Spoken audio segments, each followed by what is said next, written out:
Praise the lord. ఈరోజు దేవుని యొక్క వాగ్దానం, మీకు క్షేమమగునుగాక, భయపడకుడి. ఆదికాండం 43వ అధ్యాయం 23వ వచనం.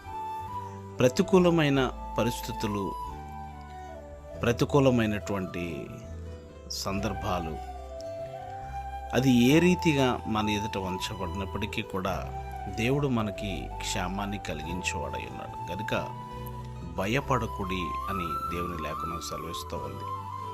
వాస్తవానికి కొన్ని సందర్భాల్లో మనుషులు భయపడుతున్న పరిస్థితులు మనం చూస్తూ ఉన్నాం. అలాంటి సందర్భాల్లో దేవుని వాక్కు మనల్ని బలపరిచేది ఏంటంటే, మీకు క్షేమం కలుగుతుంది, మీరు భయపడకుడి అని. గనుక దేవుడు మన దుఃఖదినములు సమాప్తములు చేసే దేవుడై ఉన్నారు. మన విచారమును కొట్టివేసి మనకు ఆనందాన్ని కలగజేసి నెమ్మదినిచ్చేవారై ఉన్నారు. మీ కొరకు ప్రార్థించే దైవజనులు డేవిడ్ రాజు గారు.